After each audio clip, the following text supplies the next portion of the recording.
हरिओम। स्वागत है गीता ज्ञान में। अध्याय 18वां के आज हम आगे की चर्चा कर रहे हैं, जहां पर श्लोक 56 में भगवान कह रहे हैं कि मुझ पर आश्रित हुआ वह कर्म योगी निरंतर सब कर्मों को सदा करता हुआ भी मेरी कृपा से शाश्वत अविनाशी परम पद को प्राप्त होता है। इससे पहले भगवान चर्चा कर रहे थे कि कैसे ध्यान में स्थित होकर, कैसे अपने चित्त को प्रसन्न करके, शोक ना करते हुए, आकांक्षा ना करते हुए साधक को मेरी भक्ति में लीन होना है।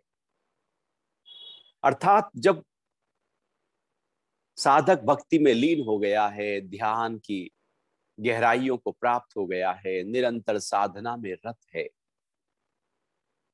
अब भगवान अब दूसरे श्लोक से यह कहना चाह रहे हैं कि जो ध्यान की ऊंची अवस्था में पहुंचा है, ऐसा नहीं कि वो वहीं रहे, मतलब कि एकांतवासी करता रहे और वहीं स्थित होकर बैठा रहे।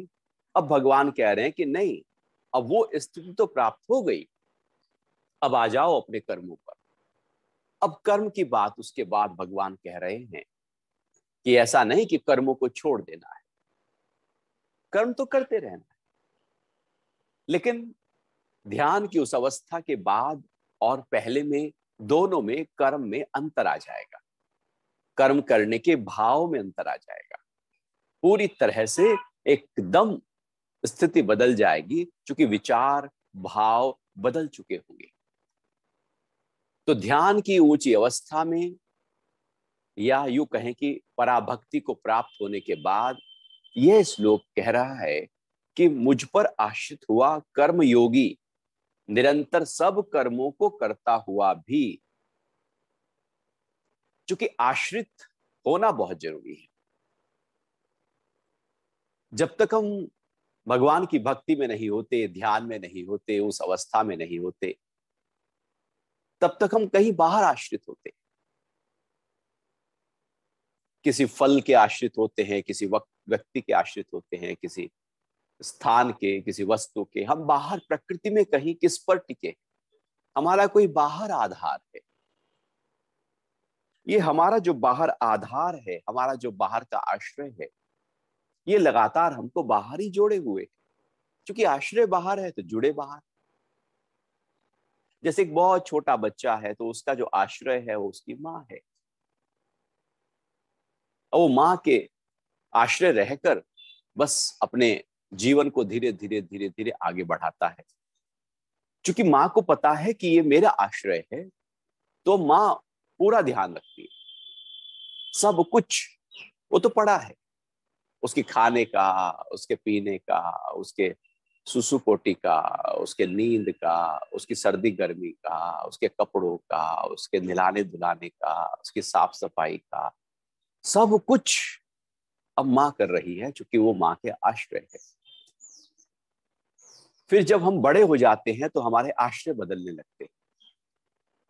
अब हम किसी धन के प्रति आश्रय हम कर लेकर, अरे मेरे पास धन है, धन से सब कुछ हो जाएगा, या किसी व्यक्ति के लिए वो पत्नी पति पर आश्रित है, पति पत्नी पर आश्रित है, हम कोई बड़े पद वाला अपने पद पर आश्रित, रहे पद रहेगा तो बात बनेगी, पद चला गया तो मैं तो कहीं का नहीं रहूंगा।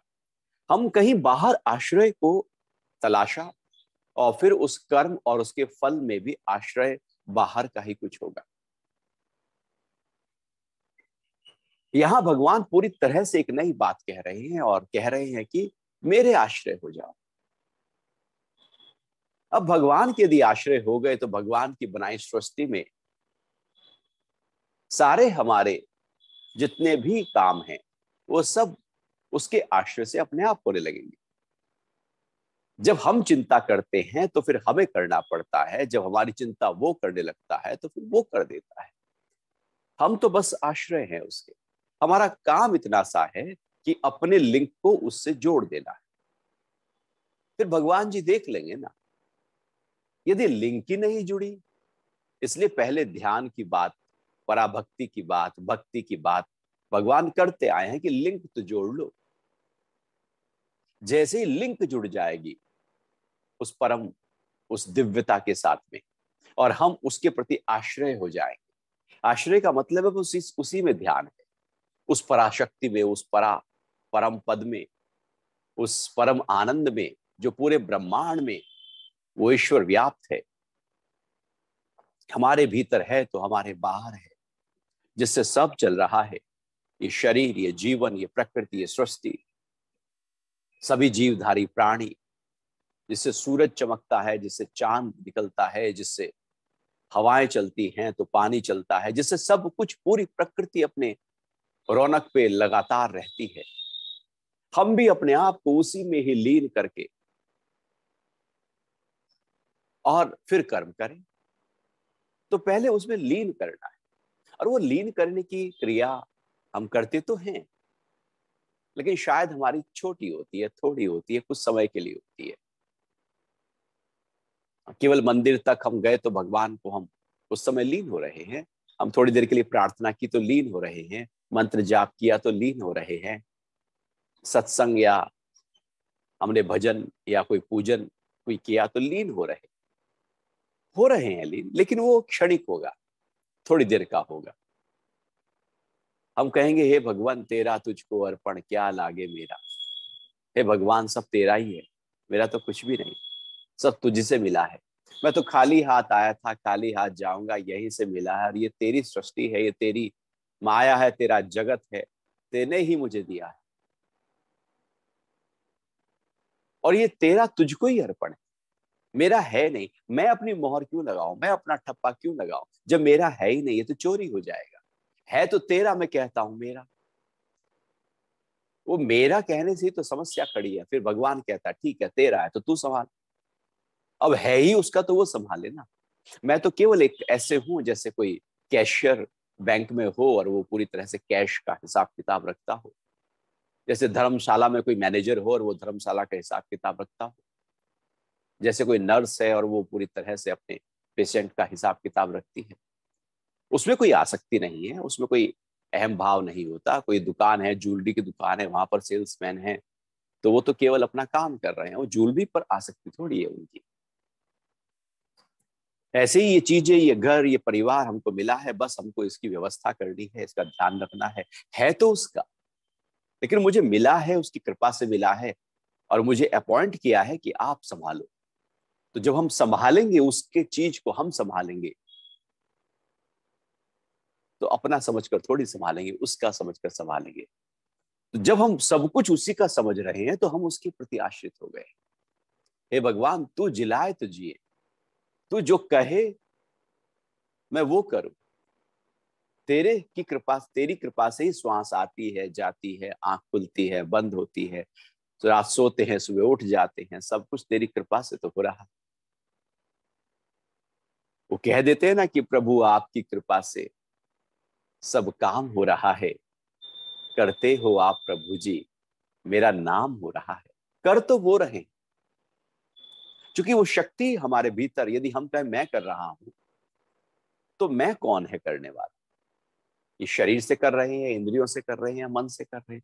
अब ये शरीर किसकी ताकत से चल रहा है, ये मन किसकी शक्ति से चल रहा है, ये इंद्रियां देखती हैं, सुनती हैं, सूंघती हैं, तो इसकी इसके पीछे ताकत किसकी है। मेरे अहंकार की ताकत तो है नहीं।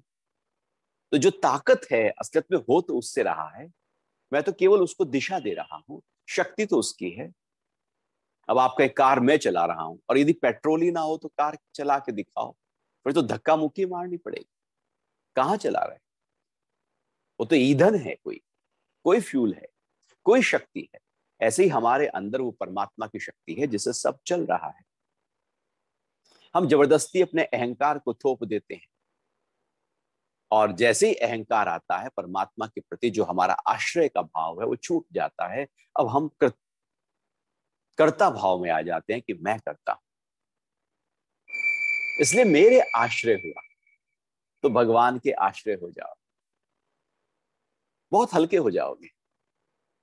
हम भारी क्यों हैं, तनाव क्यों है, ये दुख क्यों आता है, ये सारी उलझन क्यों आती है, और क्यों हम वो आए और हम क्यों परेशान होते हैं? क्योंकि मैंने कहा मेरा, अब मेरा है तो फिर तो मेरा है, तो फिर तो मेरा ही दुख है उसके साथ, तो सब कुछ मेरा हो गया, सब मैंने आरोपित कर लिया, थोप लिया। और मैंने कहा उसका, तो यदि प्रॉफिट उसका है तो लॉस भी उसका है, अब सुख उसका है तो दुख भी उसका है। मैं तो बिल्कुल अपने आप को अलग किए हुए हैं, क्योंकि मैं तो उसके आश्रित हूं। आश्रय का होना हमारे अहंकार की निवृत्ति के लिए बहुत जरूरी है। ये समर्पण भाव और पूरी तरह से ये भाव कि मेरा जीवन उसके आश्रय चल रहा है, उसके लेके चल रहा है, ये भाव एक अंदर पैदा करना। कर तो आपके द्वारा ही तो होगा, लेकिन भाव ये रख सकते हैं। तो जैसे ये भाव रखेंगे, हमारे अंदर कर्मों और उसके फल के प्रति जो आसक्ति है वो नहीं रहेगी, वो जो अटैचमेंट है, वो जो पकड़ है, वो हट जाए। और फिर अहंकार हमारा जो हमारे कर्मों के ऊपर चिपका रहता है वो भी हट जाएगा। तो जैसे ये दोनों चीज हटेंगी, आसक्ति हटेगी और अहंकार हटेगा, तो इन दोनों के हटते ही हमारे जो कर्म है वो शुद्ध होने शुरू हो जाए। अभी अहंकार जब है तो उसका प्रभु का आश्रय नहीं, और जब अहंकार नहीं तो उसका आश्रय। तो हम उसके आश्रय को पक्का करते हुए अपने अहंकार को कहीं डिसॉल्व कर रहे होते हैं। वो मैं जो पक्की होती है कि मेरे से होता है, मैंने किया है, मैं ना करता तो क्या होता, मैं परिवार के लिए करता हूं, मैं इतना काम करता हूं, मैं वो करता हूं, ये मैं इतनी बड़ी हो जाती है कि परमात्मा कहीं हमारे जीवन में होते ही नहीं, क्योंकि हमारे भाव में नहीं है, शब्द में नहीं है, विचार में नहीं है, चिंतन में नहीं है, चर्चाओं में नहीं है। लेकिन जैसे ही हम उसके आश्रय होते हैं, बस बात बन गई। तो कह रहे हैं कि मुझ पर आश्रित हुआ कर्मयोगी। कौन है कर्मयोगी? जो परमात्मा पर आश्रित है, परमात्मा से लिंक लगा रखी है, परमात्मा से लो लगा रखी है, अंतरतम में परमात्मा का ही ध्यान है और कर्म हो रहा। परमात्मा का ध्यान करते हुए जब कर्म होता है तो वह कर्म योगी होता है। यह अपने स्वरूप के साथ पूरी तरह से जब हम जुड़ जाते हैं, जुड़ जाओ अपने साथ, अपने अंतरतम के साथ, अहंकार से नहीं, अपने नाम से नहीं, अपने पद से नहीं, अपने बैंक बैलेंस से नहीं, अपने संबंधी और रिश्तेदारों से नहीं, बल्कि शुद्धतम अपने आप से। शुद्धतम मेरा जो आप है, मेरा जो होना है, मेरा जो वजूद है, जिस पे सब टिका है, ठहरा है, जीवन जिस पे चल रहा, उससे जुड़ना है। हम अपने से जुड़ने का मतलब अपने विचार से जुड़ जाते हैं, किसी ख्याल से जुड़ जाते हैं, किसी पास्ट और फ्यूचर से जुड़ जाते हैं। वो आप थोड़ी हैं, वो तो ख्याल है। आप तो अभी में बह रहे हैं, ये ख्याल तो पास्ट और फ्यूचर के हैं, उससे नहीं जुड़ना। शुद्धतम अपने से जैसे ही हम जुड़ते हैं, वह जुड़ने की क्रिया ही योग कहलाती है। और जो जुड़ा रहता है वो योगी कहलाता है। और जब वो जुड़ा रहे और फिर कोई कर्म करे, जुड़कर भीतर अपने से, प्रभु से, दिव्यता से, आत्म भाव से, चेतना से, और फिर हमारे द्वारा जब कर्म हो तो योग भी है और कर्म भी है। तो दो चीजें एक साथ हो गई, योग भी है भीतर कहीं और कर्म है कहीं बाहर। तो बाहर कर्म होगा और अंदर जुड़े होंगे, तो दोनों को जब जोड़ देंगे तो वह कर्म योग कहलाएगा। पहले योग होगा फिर कर्म होगा। ऐसा नहीं कि पहले हम कर्म से जुड़े फिर योग से, पहले अंदर से। जैसे हम चल रहे हैं तो पहले अपने बैलेंस को हम पकड़ते हैं और फिर चलते हैं। ऐसा नहीं कि पहले चल रहे हैं फिर बैलेंस पकड़े। साइकिल पर बैठे हैं, पहले बैलेंस बनाएंगे फिर साइकिल चलाएंगे। ऐसा नहीं कि पहले साइकिल चला देंगे और फिर बैलेंस बनाते रहेंगे, बात वो तो आप गिर जाओगे। बैलेंस तो इसलिए तो जब साइकिल हम सीखते हैं बचपन में, तो अब गिरते क्यों? क्योंकि साइकिल चला रहे, बैलेंस नहीं बना। हम सोच रहे हैं चलाने के बाद बैलेंस बन जाएगा। वो चली तो, लेकिन फिर गिर जाएगी साइकिल, वो टूट जाते हैं हाथ पैर। वो इसलिए तो, चूंकि पहले पहले संतुलन बनाना है, पहले बैलेंस बनाना है अपना, उसके बाद कर्मों में जाना है, तो फिर साइकिल गिरेगी नहीं। या यूं कहें कि कर्म का बंधन नहीं आएगा, कर्म का फल नहीं आएगा। अब कर्म बहुत ही प्यार से हो जाएंगे, चूंकि योग है। नहीं तो सारे कम कर्म फंसा देंगे, ऐसी जैसे साइकिल गिर जाती है। हम दुखी होते रहते हैं, परेशान होते रहते हैं, हताश होते रहते हैं, ऐसा हो गया वैसा हो गया, फंस गए, पसीनों पसीने हो गए, कहाँ अटक गए, कहाँ कैसे उलझ गए। हम ऐसे परेशान होते रहते हैं क्योंकि हमने अपने आप को योग से नहीं जोड़ा, बाहर से ही जोड़ दिया। फल से जोड़ दिया, कर्म से जोड़ दिया, पदार्थ से जोड़ा, वस्तु से जोड़ा, व्यक्ति से जोड़ा। जहां जोड़ना था वहां न जोड़ा, तो कर्म योगी नहीं हो पाए।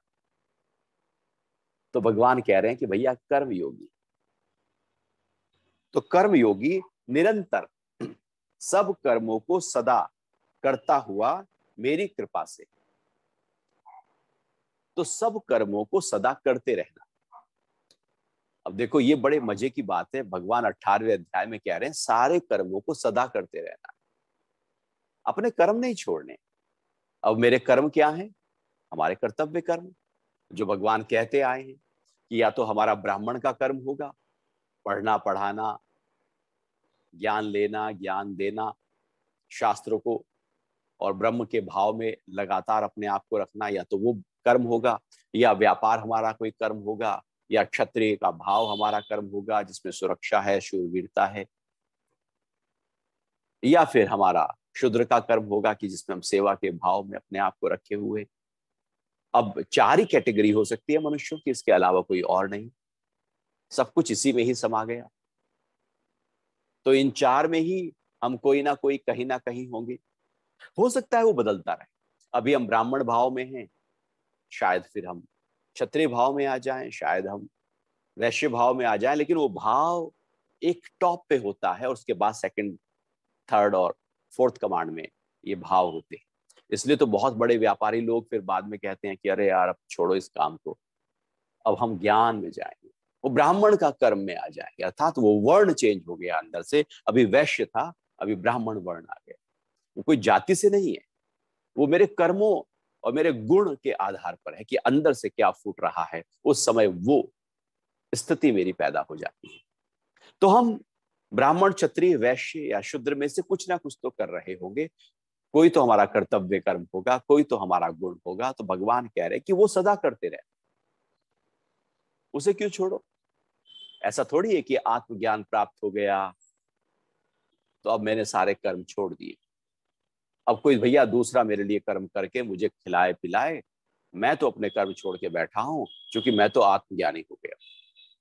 तो ये तो हमने और दूसरों के ऊपर भार डाल दिया, ये तो समस्या और खड़ी हो गई। अब तुम मेरे लिए करो, भैया भगवान कह रहे हैं अपने लिए खुद करना, कोई तेरे लिए क्यों करे? तू क्यों छोड़ के बैठा है कर्म?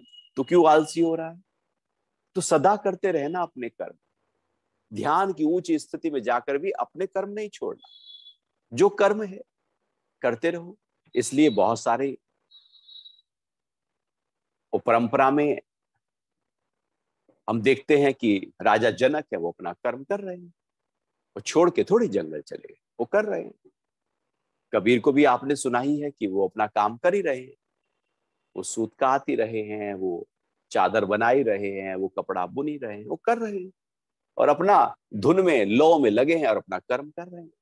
नानक भी कर्म कर रहे हैं और रैदास भी कर्म कर रहे हैं। तो सब अपना अपना कर्म, कोई खेती कर रहा है, कोई कोई जूता गांठ रहा है, कोई कपड़ा बना रहा है, कोई कुछ कर रहा है, जो जिसका कर्म है। क्योंकि शरीर से कुछ तो करोगे, ये निठल्ला बैठा दोगे तो फिर तो ये तो बीमार हो जाए। कुछ तो करो,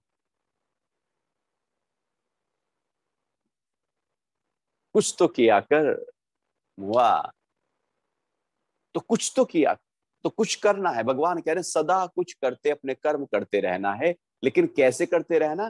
कर्म योगी बन के करना। करो सारे कर्म, लेकिन कर्म योग की स्थिति न छोड़ना, मेरे से लो, मेरे में आश्रित का भाव जो है वो बनाए रखना और फिर कर्म करना, वो कर्म योग हो गया। एक इतनी अच्छी, इतनी प्यारी बात भगवान यहाँ पर कह रहे हैं, इतने सरल तरीके से कह रहे हैं, और हमारी सारी समस्याओं का समाधान है इसमें। क्यों जुड़ जाते हैं हम कर्म और उसके फल से, क्यों अटैच हो जाते हैं, और फिर फल नहीं आता तो बैठे इंतजारी में, अब आएगा, अब आएगा, अब आएगा, और नहीं आता तो दुखी हो रहे। क्यों? कर्म करो ना, फल पे क्यों परेशान हो रहे हो? जब आएगा तो आएगा, आ जाएगा। कर्म किया है तो आएगा, कहाँ जाएगा? ये तो कर्म का सिद्धांत है कि आपने कर्म किया नहीं, कि कर्म का फल आपसे चिपका नहीं, चिपक गया, वो आपके साथ प्रकट नहीं हुआ, स्थूल रूप से नहीं आया, सूक्ष्म रूप से तो वो चिपक कर कहीं आपके चित्त की गहराइयों में बैठ गया। आएगा, काहे परेशान हो?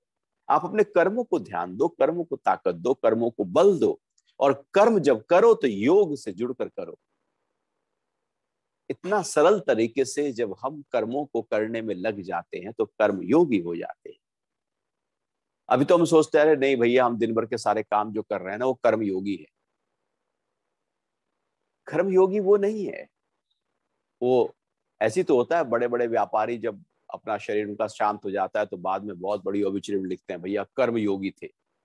अरे भैया, कर्म योगी का मतलब है कि, योग का मतलब है कि यदि उनकी लो अपने से लगी है और कर्म कर रहे हैं तो कर्म योगी हैं। नहीं तो हम कर्म भोगी होते हैं, कर्म योगी नहीं। फल की चाहना के साथ किए गए कर्म कर्म भोगी बना देते हैं, और निस्वार्थ भाव से अपने साथ जुड़कर किए गए कर्म कर्म योगी बना देते हैं। तो फिर भगवान कह रहे हैं कि मुझ पर आश्रित हुआ वह कर्मयोगी, निरंतर सब कर्मों को सदा करता हुआ भी मेरी कृपा से शाश्वत अविनाशी परम पद को प्राप्त हो जाता है। अब जब ये लगातार प्रक्रिया चलती रहती है तो भगवान कह रहे हैं कि मेरी कृपा प्रकट होती है, मेरा आशीर्वाद आता है, मेरे से वो लिंक जुड़ जाती है। वो मेरी जो कृपा है, अर्थात जब हम लगातार किसी के आश्रित होते हैं तभी तो उसका आशीर्वाद मिलता है। वो पिता भी अपने बेटे को, गुरु भी अपने शिष्य को तभी तो आशीर्वाद देगा जब शिष्य पूरी तरह से गुरु के साथ लीन है। और वो लीन ही नहीं है, वो अपनी दुनिया में ही खो रहा है। और कहने के लिए गुरु जी हैं, लेकिन वो आश्रित नहीं है गुरु पद के। तो गुरु तत्व की यदि आश्रित नहीं है तो कृपा भी कैसे हो, ऐसे कैसे हो जाए? तो भगवान कह रहे हैं कि पहले मेरे आश्रित तो हो जा, तभी तो कृपा होगी। अब आश्रित हुआ नहीं, कृपा चाहते हो, यही समस्या है। हम भगवान से उनकी कृपा चाहते हैं। अच्छा, हमने उस कृपा को पाने के लिए क्या किया है? नहीं, करना कुछ नहीं है, बस हम कृपा चाहिए। जब आप अपने आप को भुलाकर पूरी तरह से समर्पित हो जाओगे तो भगवान की कृपा खुद ब खुद प्रकट हो ही जाए। जब दूध को भिगोया जाएगा व्यवस्थित तरीके से, उसको दही जमाकर, तो मक्खन निकल ही आए। मक्खन को जब तपाया जाएगा तो फिर घी निकल ही आए। लेकिन दूध कहे कि मैं तो यही ऐसे ही ठीक हूं, तो ना वो मक्खन बन सकता है, ना वो घी बन सकता है। हम केवल कृपा चाहते हैं प्रभु की, लेकिन उसके प्रति हम आश्रित नहीं हो पाते। हम कहते हैं नहीं, मेरा तो आश्रय यहाँ है, हमारा ध्यान कहीं और है, केवल भगवान की कृपा चाहिए। इसलिए भगवान कैसे कृपा करें? आप ही तो बताओ, आप भी तो किसके लिए काम करोगे जो जो आपका ध्यान रख रहा? आप भी तो किसको आशीर्वाद दोगे? जो पूरी तरह से नतमस्तक होकर दंडवत कर रहा है, समर्पित है पूरी तरह से। आप भी तो उसी को सिखाओगे जो आपसे सीखना चाहता है। वो सीखना ही नहीं चाहता, वो अपनी ही दुनिया में बसा हुआ है, तो आप कैसे सिखाओगे? तो आप सिखाओगे, आप अपनी आशीर्वाद दोगे, आप बुजुर्ग हो घर में, आप बच्चों को आशीर्वाद दोगे, औरों को आशीर्वाद दोगे जब वो पूरी तरह से आपके समर्पित हो रहे हैं। भगवान भी तो यही कह रहे हैं, तू मेरे समर्पित हो जा, मेरे आश्रित हो जा, तू कर्मयोग के भाव से कर्म कर और फिर मेरी कृपा होगी। क्योंकि अंत में कृपा चाहिए। साधक अपनी ओर से प्रयास कर सकता है, और कृपा ना हो, वो ब्लेसिंग्स ना हो, तो उसका प्रयास केवल कर्ता भाव से रहेगा, उसकी चेतना केवल बाहर की तरफ बहेगी, उसकी चेतना अंदर की तरफ नहीं बह पाएगी। वो प्रभु की कृपा ही है जिसको ईश्वर परिधान कहा जाता है। और महर्षि पतंजलि ने जब जब साधनाओं का चर्चा की, 3 जगह पर महर्षि पतंजलि ने अलग अलग अध्यायों में साधना की चर्चा की है। तो सबसे पहले जब पहले ही अध्याय में कहते हैं कि समाधि कैसे प्राप्त हो, तो उसमें कहा है ईश्वर परिधान से प्राप्त हो सकती है, ईश्वर के प्रति आश्रित और समर्पित होकर हो सकती है। फिर अष्टांग योग की जब चर्चा की तो भी कह रहे हैं नियम में कि ईश्वर परिधान। फिर जब क्रिया योग की चर्चा की तो कह रहे हैं ईश्वर परिधान। समर्पण के बिना, प्रभु की कृपा के बिना योग की सिद्धि प्राप्त नहीं होती। और यहां भी भगवान वही कह रहे हैं कि मेरी कृपा। तो जब तक हम अपने अहंकार के भाव को डिसॉल्व करके उसके साथ अपने लिंक को नहीं जोड़ेंगे, उसकी कृपा, उसकी तारतम्यता, हम एक हो नहीं पाए। वो कहीं और है, हम कहीं और है, अपने को उसमें मिलाना है। बूंद जब सागर में मिली तो सागर कहलाई। वो बूंद अभी अलग है तो सागर का नाम, सागर का जो गुण है, सागर की जो विशालता है, वो बूंद में नहीं समा सकती। बूंद को सागर में मिलते ही अब वो बूंद सागर हो गई, सागर की सारी क्वालिटीज उस बूंद में आ गई। अब वो अपने को अलग रखे तो बात ना बने। बूंद जब सागर में आश्रित हो जाती है, सागर में समर्पित हो जाती है पूरी तरह से, तो सागर बन जाती है। ऐसे ही जब हम प्रभु के प्रति आश्रित हो जाते हैं तो प्रभु की दिव्यता का सीधा प्रवाह हमारे ऊपर आने लगता है। वो कृपा भीतर से ही बरसने लगती है, वो ब्लेसिंग्स अंदर से आने लगते हैं क्योंकि हम उसके आश्रित हैं। फिर कह रहे हैं कि मेरी कृपा से शाश्वत अविनाशी परम पद को प्राप्त हो जाता है। बस अब मेरी कृपा हुई नहीं, अंत में अपना वो काम कर रहा है, मेरे आश्रित हो गया, कर्म योगी है, और मेरे जैसी आश्रित हुआ, चित्त की सफाई हो गई, मेरी कृपा हुई। कृपा होते ही चेतना जो है वो प्रत्यक्ष चेतना बनी, और प्रत्यक्ष चेतना ने सारे कर्मों को स्वाहा कर दिया। अब जो साधक है वो क्या होगा? शाश्वत अविनाशी परम पद को, अब वो पूरी तरह से एक ऐसे पद को प्राप्त हो जाएगा जो अविनाशी है, जिसका नाश नहीं होता। अभी हम शरीर में टिके हैं, इसका नाश होगा, आज नहीं होगा कल होगा। सेल्स के लेवल पर तो नाश हो ही रहा है, सूक्ष्म स्तर पर तो हो रहा है, स्थूल स्तर पर भी कभी ना कभी हो ही जाए। शरीर जब से जन्मा है तब से इसका नाश ही हो रहा है, लगातार नाश हो रहा है। एक समय ऐसा आएगा जिसका सर्वस्व नाश हो जाएगा। लेकिन एक पद हमारे अंदर ऐसा भी है जिसका नाश नहीं होता, उसको अविनाशी कहते हैं। वो आत्म तत्व है, वो शाश्वत है, वो जू का त्यों है, उसमें कोई परिवर्तन नहीं आता। तो जैसे ही हम प्रभु के आश्रित होते हैं, उनकी कृपा के पात्र बनते हैं, हम उस आत्म भाव में टिक जाते हैं जो शाश्वत है, अविनाशी है। वो पद परम पद है। एक तो ये जगत के पद हैं, जाएंगे। एक परम पद है, एक ऐसी कुर्सी, एक ऐसी चेयर, एक ऐसी स्थान जो एक बार पा गया तो पा गया। इस तरह से ये 56वां श्लोक, 57वें श्लोक में भगवान कह रहे हैं कि सभी कर्मों को मन से मुझ में समर्पित करके तथा बुद्धि योग का आश्रय लेकर मेरे परायण हो और निरंतर मुझ में चित्त लगा। अब बहुत छोटी छोटी छोटी छोटी बहुत सारी, इसमें करीब 4-5 चीजें भगवान बता रहे हैं। छोटी छोटी विधियां हैं, टेक्निक्स हैं, टूल्स हैं, तरीके हैं। उन तरीकों को पकड़ना होगा। गीता को केवल पढ़ना नहीं है, उन विधियों को अपनाना है, उन पर चलना होगा जो बताया जा रहा है। पढ़ लेने से तो कुछ ना होगा, वो तो थोड़ी देर का बुद्धि रस है, वो तो चला जाएगा, भूल जाएंगे। लेकिन जब हम चलने लगते हैं तो क्या कह रहे हैं? पहली बात, सभी कर्मों को मन से मुझ में समर्पित करके। अब हमारा मन जो है ना, आप कोई कर्म करो, देखो अब उसका उस समय हमारा जो मन है वो कैसे कैसे खेल करता है। जब आप कर्म कर रहे होते हो तो मन इधर इधर से उधर, उधर से इधर, कभी उस कर्म में, कभी उसके फल में भी कैसे प्राप्त होगा, और सेक चिल्ली की तरह हमारा मन उस कर्म के साथ पूरी तरह से जुड़ जाता है। और हम करते इतना सा है और उसका फल चाहते हैं इतना।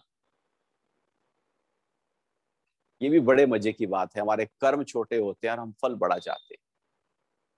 ये फल को चाहना ही मन को दौड़ाना है, मन की हलचल है।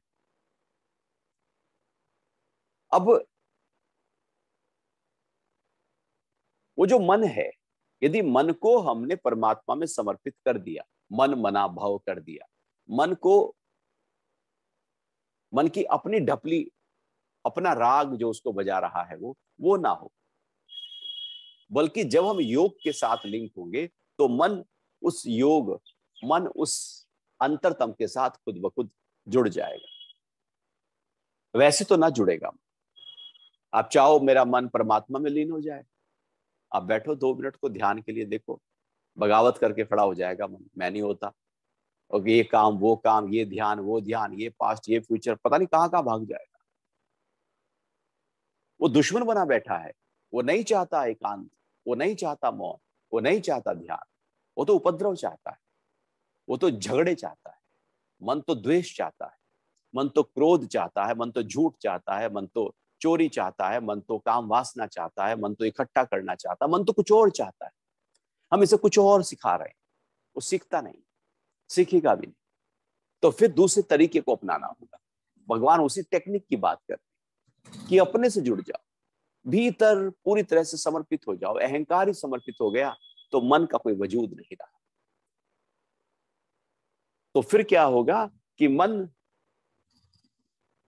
में जो सारे कर्म पड़े हैं, हमारे सारे कर्म, ख्याल एक के बाद दूसरे के बाद तीसरा, हम स्थूल रूप से कर्म बहुत कम करते हैं, हम तो सूक्ष्म रूप से कर्म बहुत ज्यादा करते हैं। हमारे मन के कर्म बहुत ज्यादा।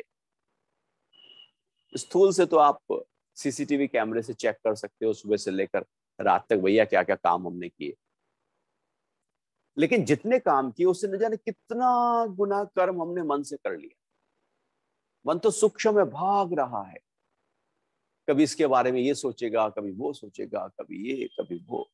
आप निकल जाओ सड़क पर, बाजार में घूमते हुए, और देखो आपका मन क्या क्या कहानियां बनाना शुरू कर देगा, स्टोरीज बनाने लगा, छोटी छोटी, ये मोटा, ये पतला, ये सुंदर, ये अच्छा, ये मेरा हो जाए, ये मैं इसका हो जाऊं, पता नहीं क्या क्या ऊल जरूल बातें। मन कहानियां बनाना शुरू कर देगा, और मन यही काम करता है, और सारे जो गंध है वो मन से सूक्ष्म रूप में हमारे अंदर पड़ी रहती है। और मन में इतने कर्म हो रहे हैं और उन सबके फल इकट्ठा हो रहे हैं। ऐसा भी बड़ा मजा है कि सब चिपक रहे हैं। इसलिए तो आप देखना, कभी आप सड़क पर हो और आपने किसी को देखा, बस जरा सा झलक ही देखी थी, पता लगा सपने में वही याद आ रहा है, उसी के बारे में सपना चल रहा है। मतलब जरा सा देखा तो समझ जाओ कि वो इकट्ठा हो गया है। आपने कुछ भी देखा है सब इकट्ठा हुआ है, कुछ भी सुना है सब इकट्ठा हुआ है। यहाँ कुछ भी ऐसा नहीं है कि जो इकट्ठा नहीं होता। आपके दिन भर, सुबह से लेकर रात तक, जो भी आपकी इंद्रियों के माध्यम से, मन के माध्यम से, बुद्धि के माध्यम से चलता है, वो सब आपके अंदर इकट्ठा होता है, सारा डेटा स्टोर होता है। जैसे सीसीटीवी कैमरा की हार्ड डिस्क में सब कुछ इकट्ठा हो जाता है, सारे मूवमेंट, ऐसे ही आपके अंदर भी चित्त में सब इकट्ठा है। तो कर्म तो बाहर हो रहे हैं ना। फिर भगवान क्या कह रहे हैं? सभी कर्मों को मन से मुझ में समर्पित करके, अब अपने मन को ही परमात्मा में समर्पित कर दो, तो मन में जो कर्म थे वो सब खत्म, वो डिसॉल्व हो ही जाएंगे, क्योंकि मन ही परमात्मा में आ गया। अब ये भी बड़े मजे की बात है कि हम, मान लो कोई हनुमान चालीसा याद कर ले, कोई मंत्र याद कर ले, और आप कहो चलो मैं इसको रटन करता हूँ, इसको भजन करता हूँ, इसका जाप करता हूँ, और आप उसका जाप करने लगो, तो आपने जो याद किया है वो आपकी बुद्धि ने याद किया है। इसलिए आप देखना, आप नहा रहे हो और आप हनुमान चालीसा चल रहा है, आप कपड़े पहन रहे हो हनुमान चालीसा आप बोल रहे हो, आप कुछ कर रहे हो, वो कर रहे हो, हनुमान चालीसा चल रहा है।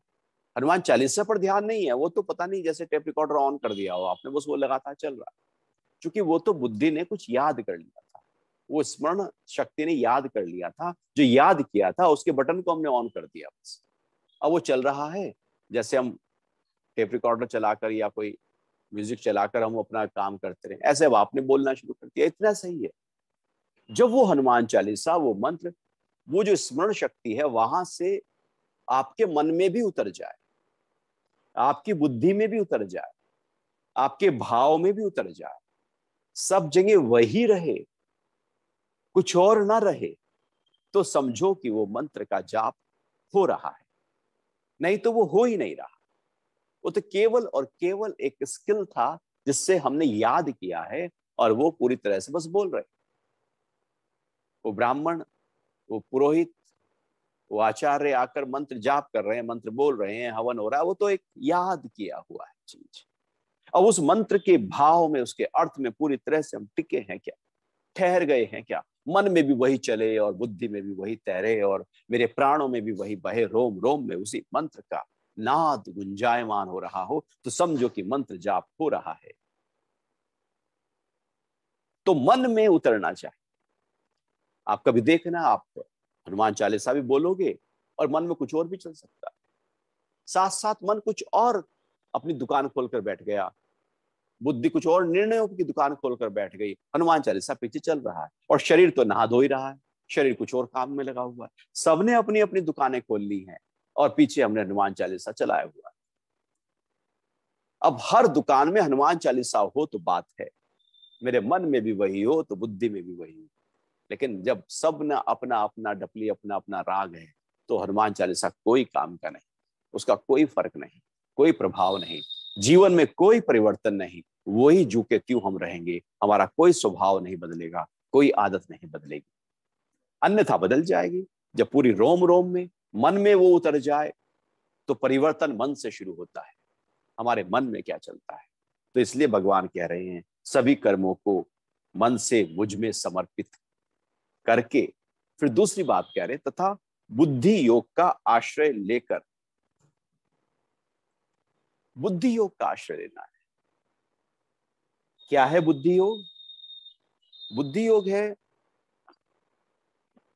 हमारा भाव।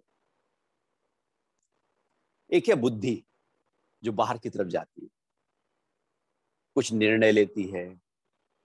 एक है बुद्धि योग, वही बुद्धि जब पीछे जुड़ जाती, अर्थात वो बुद्धि जब आत्मा की तरफ, चेतना की तरफ, शुद्धता की तरफ, विवेक की तरफ चली जाती, या यूं कहें कि वो बुद्धि हृदय को खोल देती, हृदय से भाव पैदा होते। तो जब भाव पैदा हो गए हमारे अंदर, भाव मतलब परमात्मा का भाव, भाव शुद्ध होता है, तो जो परमात्मा के लिए भाव उठ गया, जब परमात्मा के लिए भाव उठे तो वही भक्त होता है, और जिसके लिए उठे वही भगवान होता है, और जो क्रिया है वही भक्ति होती है।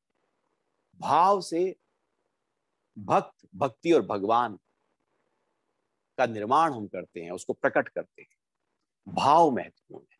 बुद्धि योग उसी ही ऊर्जा को जो बाहर की तरफ बह रही थी, उसको अंदर की तरफ ले जाने की क्रिया है। अब हमारे भाव, हमारा हृदय खुल गया, मन खुला है, मन में और बुद्धि में यदि कोई मंत्र है भी, लेकिन भाव नहीं खुला, हृदय नहीं खुला, तो वो बिल्कुल ऊपर के स्तर का रहा, अभी हृदय तो खुला ही नहीं। हृदय ये स्थूल हृदय नहीं, बल्कि एक ऐसा द्वार जो पहुंचाता है हमको आत्म भाव तक, उस चेतना तक, उस परम शाश्वत पद तक। वो एक ऐसा द्वार है जो बुद्धि के अति परे और सूक्ष्म है। वो भाव प्रधान है, उसे भाव से खोला जा सकता है, अपने बुद्धि के विचारों से नहीं, मन के ख्यालों से नहीं, बल्कि भाव शुद्ध होने चाहिए। इसलिए हम अपने भाव को शुद्ध करने की कोशिश करते हैं। हमारे भाव शुद्ध होने चाहिए। हम क्या कर रहे हैं वो महत्वपूर्ण नहीं, किन भावों से कर रहे हैं वो महत्वपूर्ण।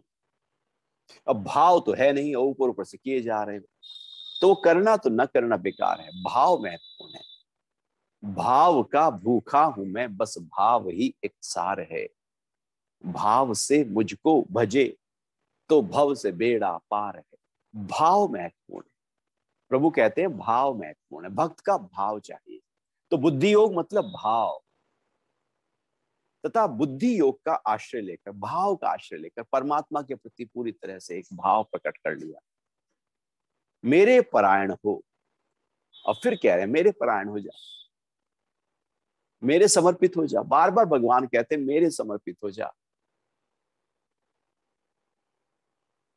तो अपने अहंकार को छोड़।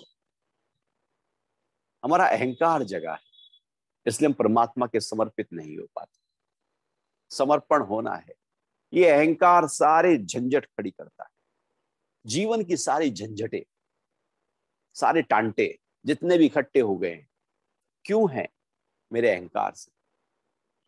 अहंकार एक ऐसी भूमि है, उसको हमने उपजाऊ कर दिया। अब उसमें जैसे उपजाऊ भूमि है तो उसमें जो बोओगे सब निकल आएगा, हर बीज उगेगा। ऐसे ही हम, अहंकार भी एक भूमि है जिसको हमने लगातार सींचा, वो और उपजाऊ हुई, और उससे फिर निकलता है काम, निकलता है क्रोध, उससे निकलता है राग और द्वेष, उससे निकलता है मोह और लोभ, शोक, दुख, भय, सारे परेशानियां, सारी उलझने, सारा तनाव, सारी आसक्ति, इच्छाएं, वासनाएं, सारे संस्कार बस वहीं से उगते रहते हैं, ऊपर की तरफ उगते रहते हैं। जैसे पानी से बुलबुले, झाग, तरंगे, लहरें, सब होता रहता है, पानी से ही होता रहता है। ऐसे अहंकार से सारी समस्याएं खड़ी हो जाती है। अब ये जो जड़ अहंकार है, यदि यही अहंकार पूरी, इस अहंकार को जो एनर्जी है, इसको पूरी तरह से ट्रांसफॉर्म कर दिया जाए, इसका रूपांतरण कर दिया जाए, इसको इनर इंजीनियरिंग करके इसका पूरी तरह से इसका फॉर्म चेंज कर दिया जाए, तो वो अहंकार ही समर्पण हो जाएगा। अहंकार अभी था कि मैं अलग हूं, समर्पण मैं ही तो हूं, वो परमात्मा जो है वो ही है, मैं नहीं रहा। अहंकार कहता मैं हूं, समर्पण कहता वो है। तो जब मैं नहीं रही, तो सारी मैं के साथ जो उपजाऊ भूमि और उससे जो सारी समस्याएं पैदा हो रही थी, वो सब खत्म हो गई। घरों में सारे झगड़े अहंकार को ही तो पोषित करने के लिए होते। मैं बड़ा और मैं बड़ा, हम सब अपने को ही बड़ा कर रहे हैं। वो अहंकार अपने को बड़ा करता है कभी, और यह कहता है मैं तो बिल्कुल ऐसे हूं, मैं तो बिल्कुल निकृष्ट हूँ, छोटे से छोटा मैं हूं, मैं तो जैसे गड्ढे के नीचे हूं। ये भी अहंकार का एक रूप है, एक बिखरा रूप है, या यूं कहें कि एक अधोगति का रूप है, एक ऊर्ध्वगति का रूप है। ऊर्ध्वगति के रूप में मैं कुछ हूं, अधोगति के रूप में मैं तो कुछ भी नहीं हूं, मैं तो डिप्रेस हूं, उदास हूं, हताश हूं, रो रहा है व्यक्ति बैठकर। ये भी अहंकार का एक दूसरा फेस है, एक स्विंग है, इधर से उधर, उधर से इधर। तो जैसे ही हम परायण होते हैं परमात्मा के, अहंकार समर्पण हो जाता है, डिजॉल्व हो जाता है। और फिर कह रहे हैं निरंतर मुझ में चित्त लगा। अब अपने चित्त को हम देखें तो हमारा निरंतर चित्त लगा कहाँ? दुकान में, व्यापार में, परिवार में, वासना में, राग में, द्वेष में, दोस्तों में, दुश्मनों में, यही चित्त लगा हुआ है। धन में, धन के कैलकुलेशन में, यही चित्त लगा है। परमात्मा में तो कितनी देर होता है। कहीं जल्दी जाना हो तो सारे पूजा पाठ हम बंद कर देंगे, छोटा कर देंगे, अरे जल्दी जल्दी करो भैया। व्यापार में हम छोटा नहीं करते, हम बस उसमें ही छोटा करते हैं। भगवान कह रहे हैं वो जो निरंतर मुझ में चित्त लगा, उसको बड़ा कर, निरंतर कर, उसको लगातार कर, नित्य कर, निरंतर कर, रोज कर, और लंबे समय तक कर। ये एक अनूठी प्रक्रिया है कि परमात्मा में हम उस दिव्यता, उस विशालता के साथ जब हम जुड़ जाएंगे तो विशाल हो जाएंगे। हम क्षुद्रता के साथ जुड़े रहते हैं तो क्षुद्र हो जाते हैं। हम जुड़े ही छोटेपन में हैं, हम जुड़े ही छोटे अहंकार में हैं तो छोटे हो गए हैं। जुड़ जाओ विशालता से तो विशाल हो गए। तो इस तरह से ये आज 57वां श्लोक यहाँ पूर्ण होता है। अभी काफी देर हो गई है बैठे बैठे, खड़े हो जाए जरा एक बार, खड़े हो जाओ।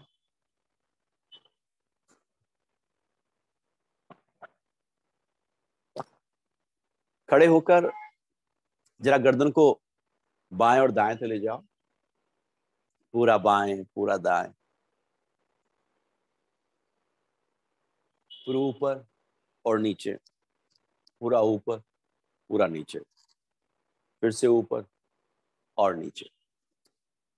अंगुलियों को फंसाओ, हथेलियों को पलटो, हाथों को आगे की तरफ जोर लगाना, सिर से पीछे की तरफ पूरा प्रेशर डालते, जोर लगाओ। हंसता हुआ चेहरा जी, हंसा करो, मुस्कुराया करो, पूरा खींचे, गर्दन के पीछे खिंचाव आने दो। फिर हाथों को माथे पर रख लो और हाथों से माथे की तरफ, माथे से हाथों की तरफ पूरा विपरीत बल लगाते हैं। बहुत अच्छा।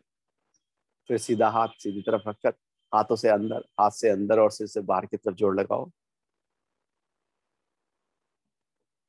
फिर हाथ अंदर और सिर बाहर, विपरीत बल फिर से लगाते हुए। अब नीचे, हाथों से ऊपर, सिर से नीचे, छोड़ते हैं। सर्वाइकल के लिए कुछ अभ्यास और जरूरी हो जाते हैं। दोनों हाथों को फूल जैसा बनाओ, सांस भरते और धीरे से हाथों को उठा दो ऊपर की तरफ और खींचो हाथों को ऊपर, पूरा खींचे और रोके, फिर धीरे से वापस।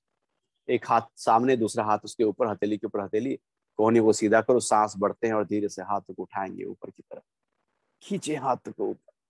ये कर देंगे, आपके गर्दन दर्द से बचाओ, कोहनी के दर्द, टेनिस एल्बो या हाथों में झंझनाहट हो उससे बचाओ। हाथ बदल कर लेते हैं, नीचे लाकर सांस भरें, हाथों को उठाएं ऊपर, खींचो हाथों को ऊपर। दिन भर हमारे हाथ नीचे की तरफ ही रहते हैं, जरा उठाओ ऊपर, खींचो, हल्कापन दो, नर्वस सिस्टम को पूरी तरह से खोलो, नस नाड़ियों में ऊर्जा के संचार को बढ़ाओ, मांसपेशियों को अलग तरीके से प्रयोग करो जो केवल एक ही मूवमेंट में रहती है।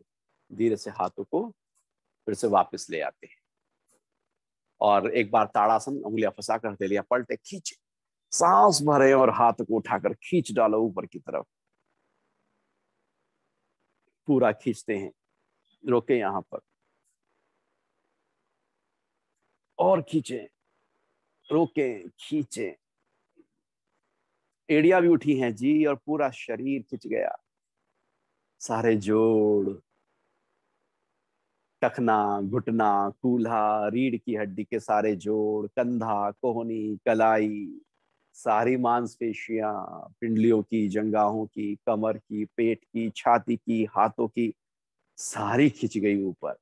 फिर धीरे से वापस और बैठ जाएंगे आराम से। बिल्कुल कमर को सीधा रखते हुए हम ओम के जाप पर ध्यान करेंगे आज। आंखें बंद कर ले। ओम में अ, उ, म, तीन अक्षर है। पहले अ का उच्चारण होगा, फिर उ का, फिर म का। पहले 5 बार का उच्चारण। अ में जब हम उच्चारण करेंगे तो जो नाद है, जो स्वर है, वो आपके पेट से उठेगा, या यूं कहे कि हमारे पेट में जो ऊर्जा है, जो जो केंद्र है, जो मणिपुर चक्र है, जो पूरा पाचन तंत्र है, का उच्चारण उसके स्वास्थ्य को वृद्धि कर देगा। और जो ऊपर जो मूलाधार स्वादिष्ठान और मणिपुर चक्र तक ऊर्जा को बैलेंस कर देगा। उसके बाद में हम ऊ का उच्चारण करेंगे जो हमारे अनाहत चक्र और विशुद्ध चक्र तक अपना प्रभाव डालेगा। और फिर म में हमारे आज्ञा चक्र और सहस्त्रार चक्र पर उसका प्रभाव आएगा। इस तरह से ऊर्जा को ऊर्ध्वगामी करेंगे। तो सीधे बैठे, कमर सीधी, गर्दन सीधी, आंखें बंद, सांस पूरा भरे, मुंह पूरा खोले और का उच्चारण करें। आ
ऊ का उच्चारण करते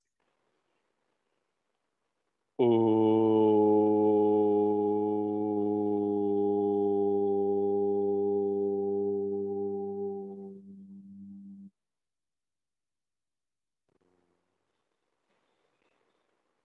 ओ।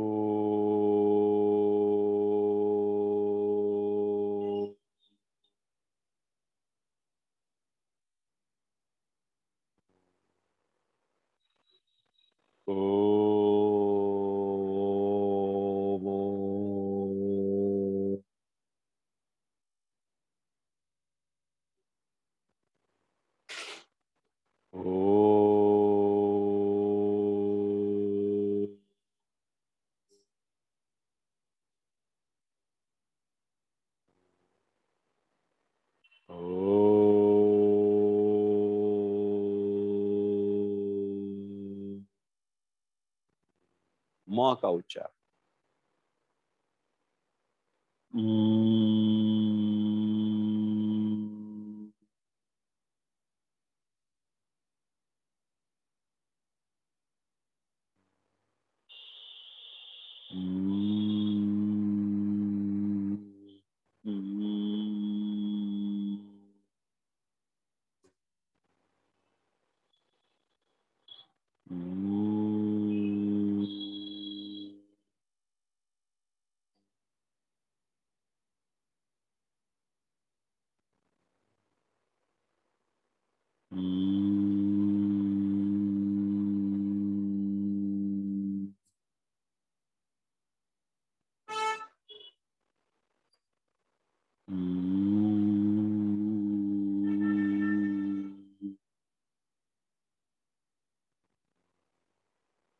पूरा हो। आ।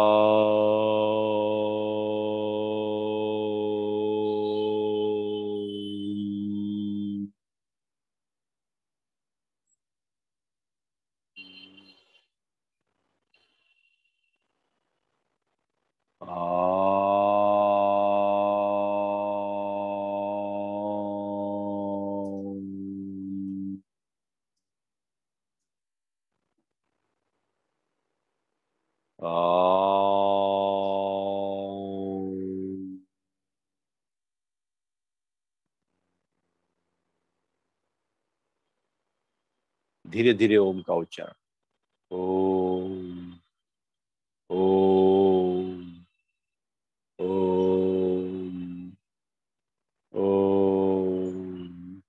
बंद आंखें और लगातार पूरे भाव से, पूरी लीनता तल्लीनता, मन भी वही, बुद्धि भी वही, सब कुछ मानो हर श्वास में वही ओम का गूंज पूरा।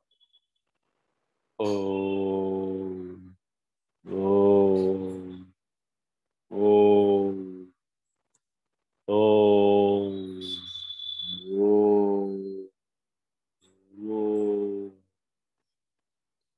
ओम ओम। अब मन ही मन उच्चारण करेंगे आंखें बंद कर।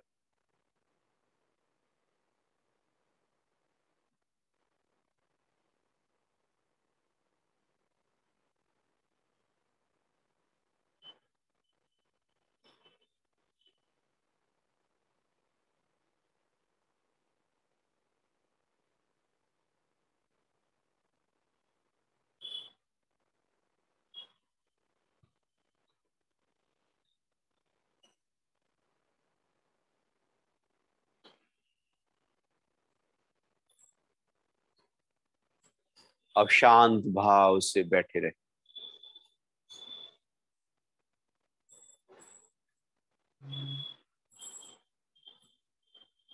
एकदम शांत भाव।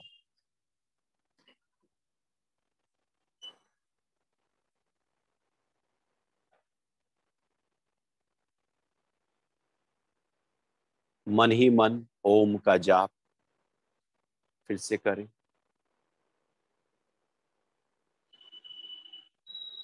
ध्यान को माथे के बीच आज्ञा चक्र पर रखना और यहाँ पर ओम मन के माध्यम से लिखना, उसका जाप करना और उसका भाव रखना कि ये ओम परमात्मा का नाम है। सारी दिव्यताएं इस ओम में समाई है, परमात्मा ही है।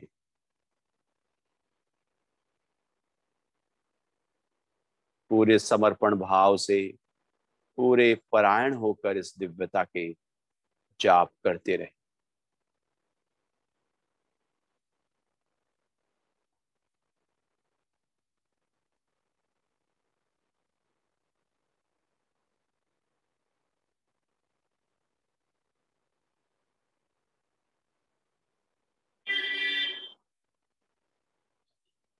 शांत भाव है।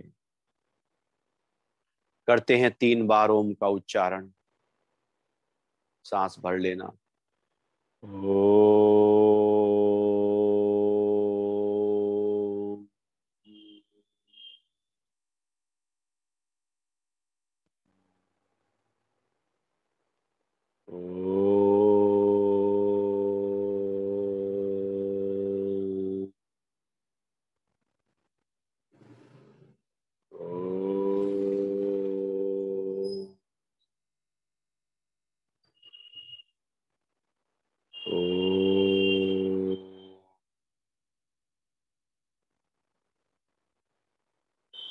ओम शांति, शांति, शांति।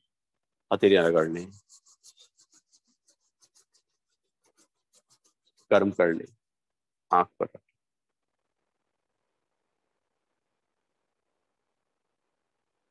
हथेलियां हटाते हैं, आंखें खोल लीजिए। आप सभी का बहुत बहुत धन्यवाद। हरिओम। आज के लिए इतना ही।